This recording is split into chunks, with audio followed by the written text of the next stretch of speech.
Hello, dear friends, and welcome to our weekly program.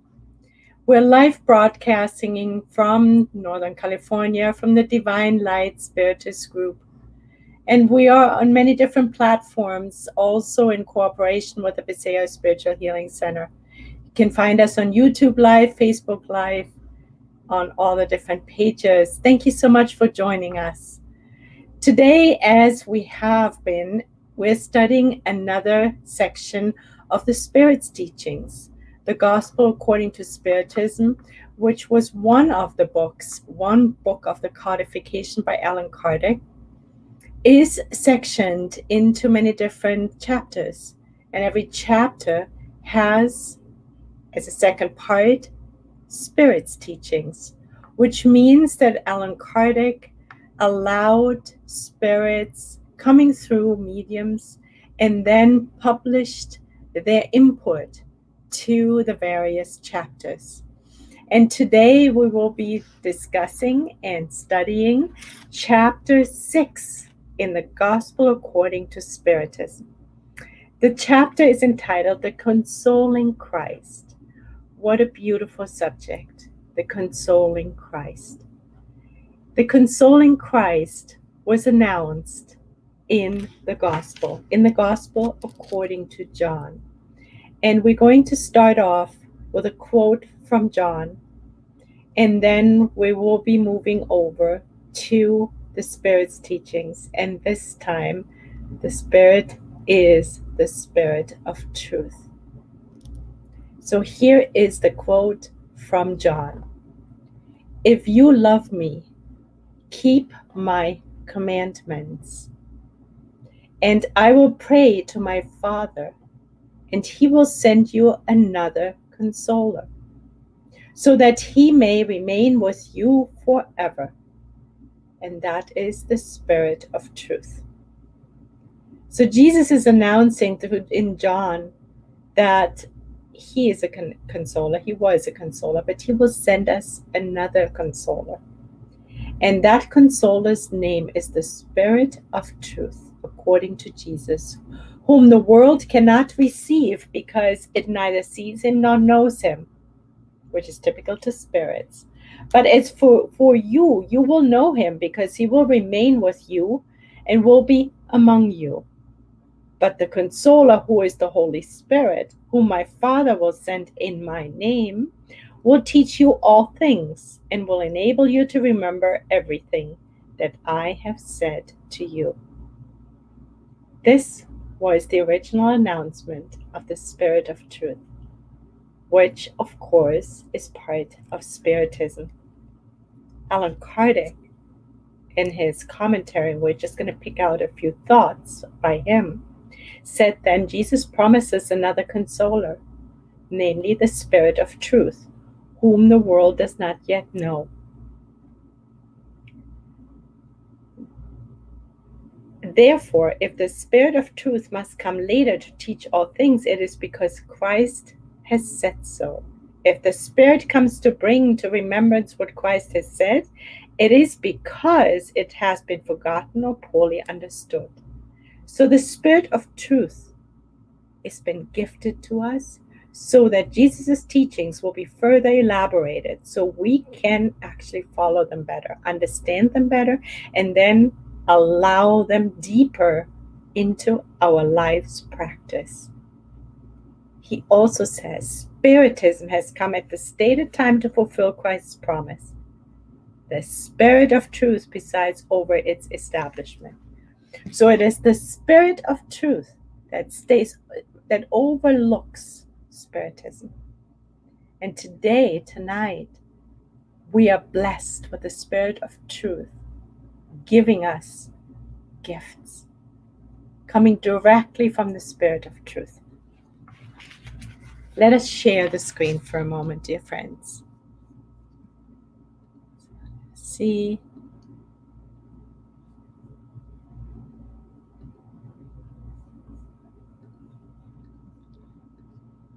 Here we go. Okay. All right, friends. For those of you who are joining right now, we're in chapter 6, the Consoling Christ, items 5 to 8, which is what we will be discussing tonight. So, Jesus promises another consoler, which is who? The Spirit of Truth, presiding over Spiritism. What is the purpose of the Spirit of Truth? To come to us, who we cannot touch and we cannot see, because most of us can't see spirits, discarnated spirits. The purpose of the Spirit of Truth is to teach all things and to bring to remembrance what Christ has said, to bring to remembrance and further explain. Then, what is the purpose also? What is the purpose furthermore? Is to bring the truth. And now we're moving into item 5. It is written by whom? By the Spirit of Truth himself. I have come as I once came amongst the wayward children of Israel, to bring the truth and dissipate the darkness. The Spirit of Truth has come to dissipate the darkness. Spiritism must remind disbelievers that above them reigns the immutable truth, the good God. So Spiritism is here to remind us that above it all reigns God. Everything is in charge, God is in charge of everything. The good God, the great God, who makes the plant germinate and raises the tides. And this is really important for us. Why is that important for us to be reminded of? Because it keeps us humble. If we cannot recognize that there is a God, the God who is in charge, then we're most likely leaning towards pride. So this is really vital for us, to keep us humble.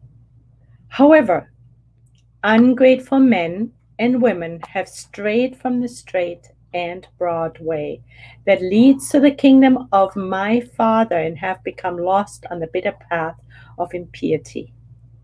My Father does not want to annihilate the human race. He wants you, through the help you give one another, both the living and the dead, that is dead according to the flesh, since death does not exist, to succor one another, and for the voice of the prophets and apostles no longer to be heard, but instead the voice of those who have departed from the earth, proclaiming to you, pray and believe.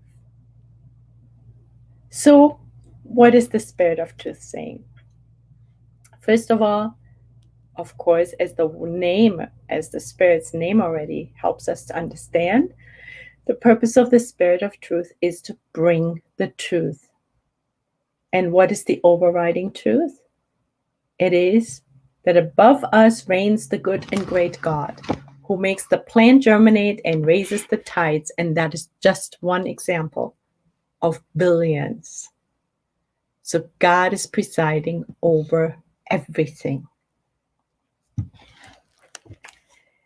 Then he says, it is because of our impiety. Let's back off here for a moment. It is because of our impiety, which is linked to our selfishness and pride, that we forget about God. And that deviates us from the straight and narrow. The straight and narrow, which is the more bumpy, a little more difficult path, because it is narrow, is the path to the kingdom of God that Jesus so amply spoke about. And that we reach through the vicissitudes of life, bearing them with resignation, with joy even, because we know that God does not want to annihilate the human race, as the Spirit of Truth tells us. There is none of that. There is only mercy and justice surrounding us from God. And what we are invited to do, according to the Spirit of Truth, is to help one another, getting through the thorny path on earth. And God sent the Spirit of truth to us to help us with that. And that is the consoling message, dear friends. How wonderful. We're never alone. And the other day we had a program which we also published, and that is on our mentors. God also sent our own personal coaches to us, helping us through our lives, our incarnations. He says, pray and believe. Pray and believe. Now, in the belief is built in what? What is believing based on? Faith. Very important for us to have faith. Faith in God. All merciful, loving, and kind God. God is just, but merciful. O Spiritists, he says, love one another. This is what he is asking us as the remedy for success. Love one another. This is the first teaching. What is the first teaching for us? And this is coming straight from the Spirit of truth. Love one another. Love one another. Dear friends, Jesus taught us, love God above all else and your neighbor as yourself, which is really the same thing. So the Spirit of truth comes and reminds us of this maxim, of this most important maxim. How can we love God? How can we say we love God if we can't love our neighbors? And if we love our neighbors, we're loving God. It's all one. So love one another. This is the first teaching. What is the second? Educate yourselves. Second teaching is educate yourselves. This is the second. All truths are found in Christianity. This reminds us of the two wings that Emmanuel spoke of in the book Thought and Life. He said in that book that our two wings, like a bird, need to be equally strongly developed in order for us to ascend to God. The wing of knowledge, education, and that includes our moral education, also very important. And what's the other wing? You can guess it, dear friends. It's right here. To love, to practice the teachings, to be charitable. So that's just the same, what we're learning right now. Love one another, educate yourselves. This is what we're being invited to do, starting tonight. And I'm sure we've been practicing it, but this is a reminder, because the Spirit of truth comes here to remind us, to bring back Jesus' teachings. All truths are found in Christianity, he says. The errors that have become rooted within it are of human origin. So he's reminding us, if we want to ditch Christianity because we don't like this, that, or the other church, which is really the core of churches is dogma, then it's a misinterpretation. It's an error that is rooted within human origin. It has ultimately nothing to do with Christianity. So let us keep that in mind. Let us not dump the baby with the bathwater. Brothers and sisters, nothing perishes. Jesus Christ is the victor over evil. Be victors over impiety. Let us believe and let us pray. Let us love one another as the first teaching, and educate ourselves. So this completes item 5. Now let us move on to item 6, dear friends. Item 6, and we're extremely happy and excited about it, is also by the Spirit of truth.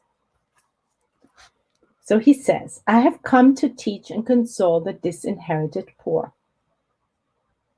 I have come to tell them to raise their resignation to the level of their trials. To weep for sorrow was sacred in the garden. To weep for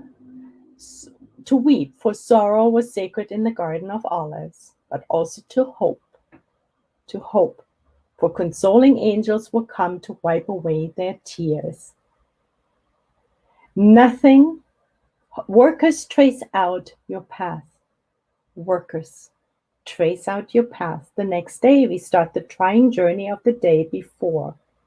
The labor of your hands supplies earthly bread for your bodies, but your souls are not forgotten. So here the Spirit of Truth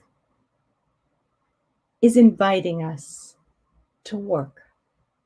The law of labor is its own chapter in the Spirit's book. In the Spirit's book, we learn that work/labor is any useful activity, useful for the greater good, not just for us.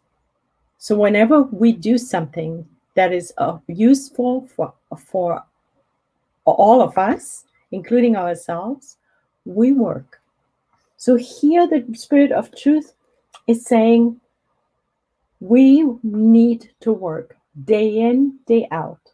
The next day we begin our work anew as a continuation of the previous day. But at the same time, as we labor for our bread and water with our hands, we also labor for our spirit. Our souls are not forgotten. Give us our daily bread is also the nourishment for the soul. So we have two primary types of nourishments to pay attention to every single day. Number one is our physical nourishment. And number two is the nourishment of our souls. Nourishing our souls is as important as nourishing our bodies. Because one is for the perishable part of us, which helps us to be incarnated. That's very important. The nourishment of the soul deals with the immortal aspect of us and will never get lost.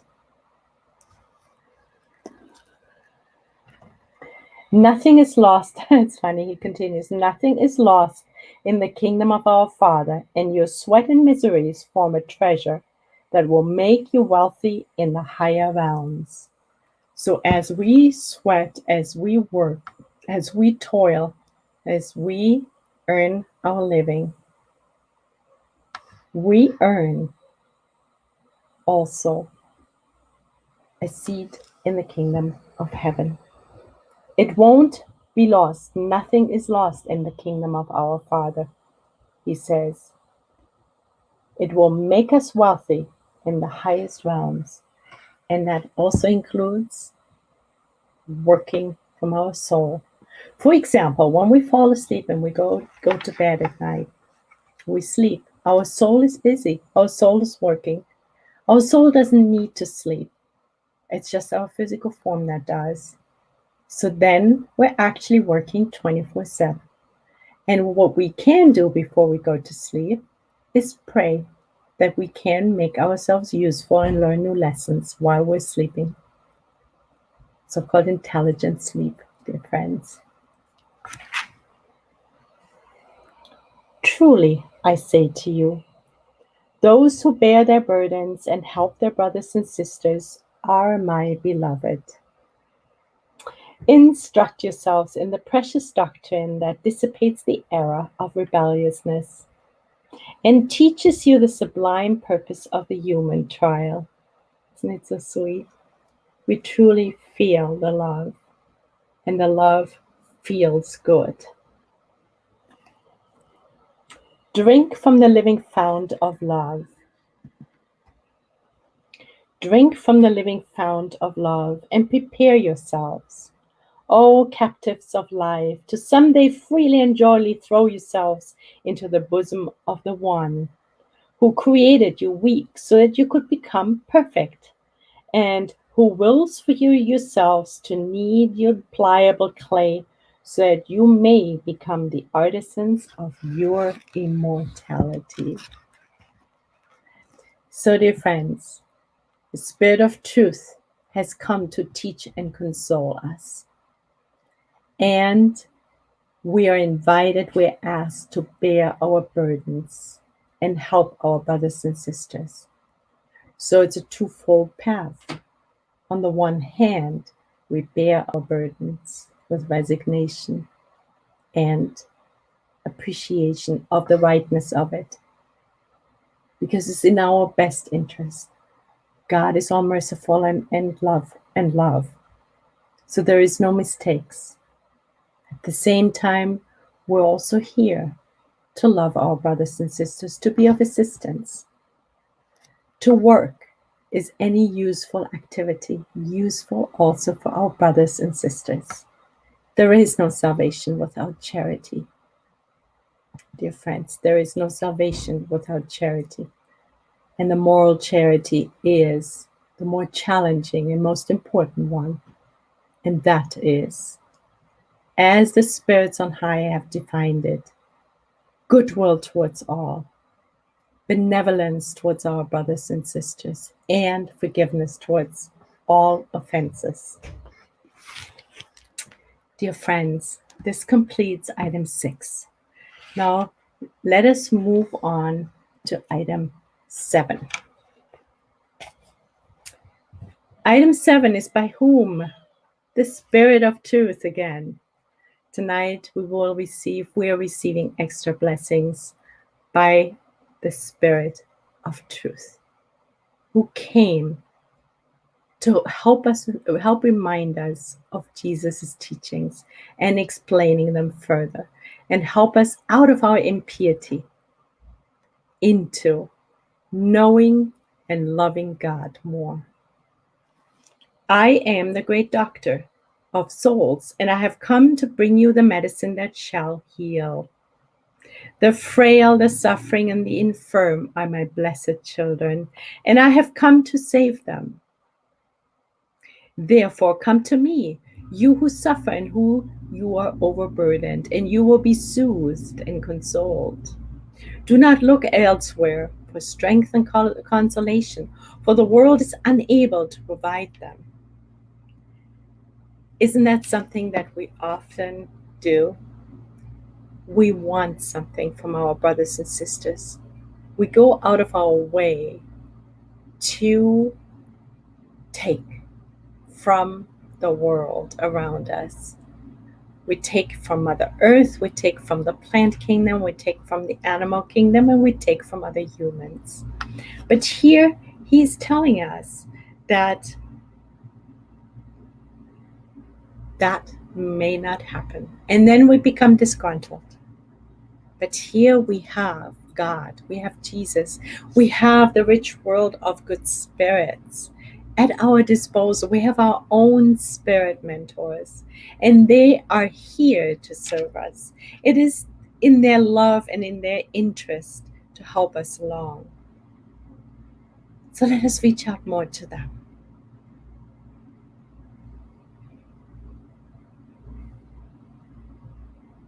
God makes a supreme appeal to your hearts through Spiritism. Listen to it. May impiety, deceit, error, and disbelief be uprooted from your aching souls. Are we doing that, dear friends? Are we uprooting impiety, deceit, error, disbelief? And what have we replaced it with? Charity, belief, faith. Friends, that is the invitation. Let us release impiety, deceit, error, and disbelief. And let us love God. Let us recognize God, love God, and our brothers and sisters as ourselves. That is the supreme invitation, is to love more, not less.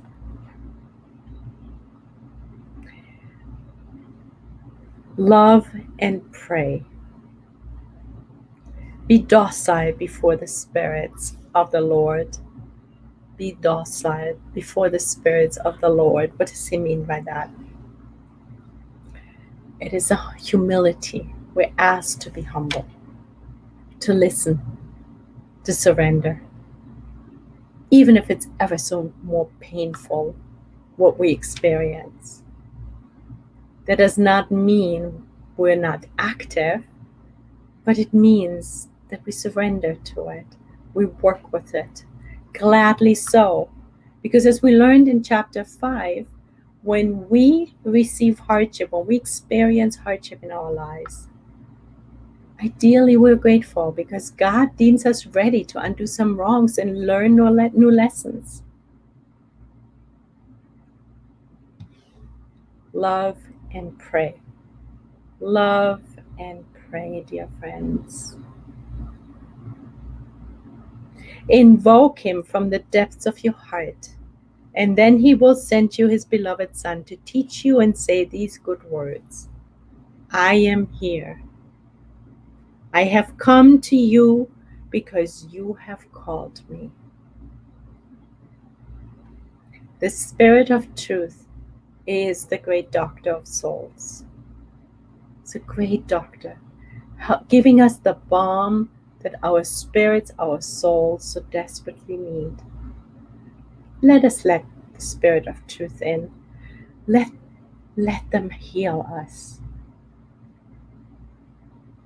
And we collaborate by loving and praying, by being docile before the spirits of the Lord, following their guidance, humility, invoking the Lord from the depths of our hearts.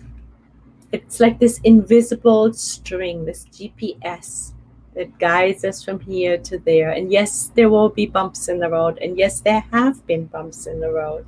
But these bumps are all purposeful bumps. These are helpful bumps. That's what we need to remember. Now we're moving on to item 8. Again, by the Spirit of Truth. And friends, we will recap those 4 items so that we can take them into our new week with an open heart and open mind and ready to practice even more so. So item 8, by the Spirit of Truth. God consoles the humble and gives strength to the afflicted who ask for it. God consoles the humble and gives strength to the afflicted who ask for it. Dear friends, can we hear that? We need to ask. Asking you shall receive, Jesus taught us. What does asking do? Asking helps us to crystallize, to clarify what we're actually wanting. How often did Jesus ask those who were sick whether they wanted to be healed? It sets the intention. It opens us up. It clarifies what we actually want so that then we can actually receive it. We know God is here to console us. The spirits, the Spirit of Truth, our mentors, they're all at our backing. They're all there waiting for us. All we need to do is humble ourselves and ask for help. And many of us have a real big issue with it. We don't want to ask for help. Oh no, because I know I'm so good, so intelligent, so big. I don't need to ask for help. I can do it myself. Reminds us of a toddler. Little toddlers, they know everything best and they can do everything by themselves. But we know that that is not so. And we are outgrowing our toddlerhood. We're invited to humble ourselves and ask for help. God's power covers the earth and everywhere, so even beyond the earth. Beside a tear, he places a consoling balm. So when there is hardship, when there are tears, there's always a balm. Again, we need to ask and we then open up to receive. Devotion and self-denial are a continual prayer, and they contain a profound teaching. Human wisdom resides in those two words: devotion and self-denial. Devotion is loving God above all else, recognizing that God is in charge and we are God's collaborators, cooperators, co-creators. But God is in charge. And at the same time, we are invited to self-denial, which kicks us out of our selfishness. So when we're devoted to God, we're asked to relinquish our pride and become more humble. And when we are asked to practice self-denial,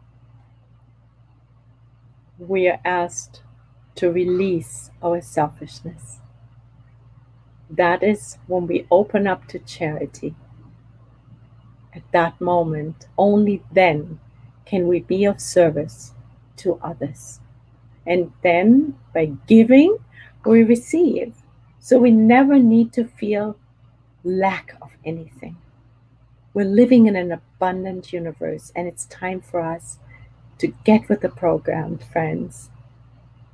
Spirit of Truth is boosting our desire to get with the program again tonight.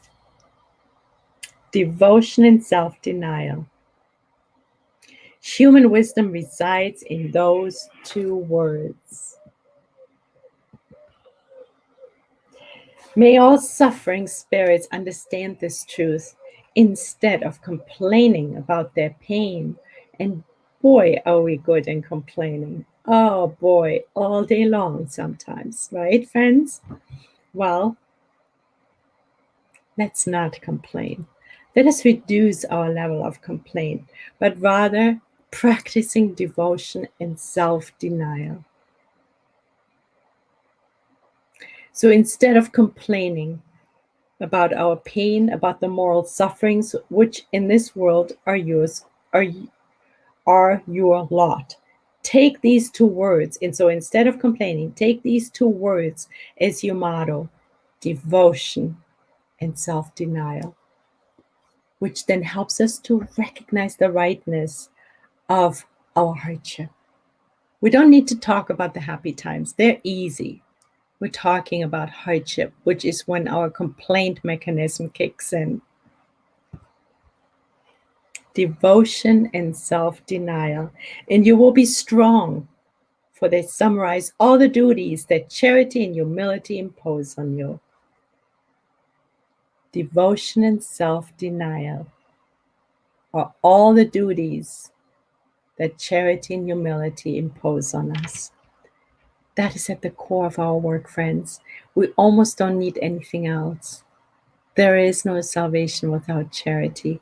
And it's not just the material charity, it's also the moral charity, which is goodwill towards all, indulgence towards our brothers and sisters' imperfections, and forgiving all offenses, including our own. And it's also self-denial. Friends, this completes the items that were gifted to us by the Spirit of Truth. And let us spend a minute to summarize. So, the Spirit of Truth comes to us to bring to remembrance what Christ said. So he's bringing all the teachings up and further explains them. The Spirit of Truth teaches all things and brings us the truth. At the core of this truth is God resides above everything. God resides above everything. The emphasis is on everything, even the most atrocious situation. The Spirit of Truth is a consoler, just like Jesus was and is. And the Spirit of Truth is the doctor of souls. So the Spirit of Truth consoles us if we let the Spirit of Truth to console us, and is also our doctor. Just like Jesus, same thing. The teachings of the Spirit of Truth are love one another, love one another, educate yourselves. Those are the two main teachings. Number one, love one another. Number two, educate yourselves. Bear the burdens of your life with resignation. What is the definition of resignation? It is the surrender of the heart, not just the mind, which is obedience, but of the heart, which is even more, goes even deeper. It means feeling and knowing the rightness of suffering and the purpose and the goal of it. We're invited to love and pray, to love and pray, to be docile before the spirits of the Lord, to invoke the Lord from the depths of our hearts, which is this devotion that he speaks about, that will help us, combined with self-denial, which then is being of service and charitable. So it's all linked. And the bottom line is all of this helps us to become less selfish and prideful, which is the root cause of all evil. And to focus on God with humility and devotion. And then practicing self-denial, being of service to our brothers and sisters. To be big-hearted. To love God above all else and our neighbors as ourselves. And of course, to educate ourselves. And lastly, there is no salvation without charity, dear friends. So this completes our gathering for tonight. Thank you so much for joining. Let us get out of this. Thank you so much for joining, dear friends. Thank you for being here. And for the week to come, let us love more. Let us educate ourselves more. Let us practice more devotion and more self-denial. So God willing, we will meet again next week, same time, same place, for the continuation of the Spirit's teachings. Next week, we will be taking on chapter 7 of the Gospel according to Spiritism. Much love, dear friends.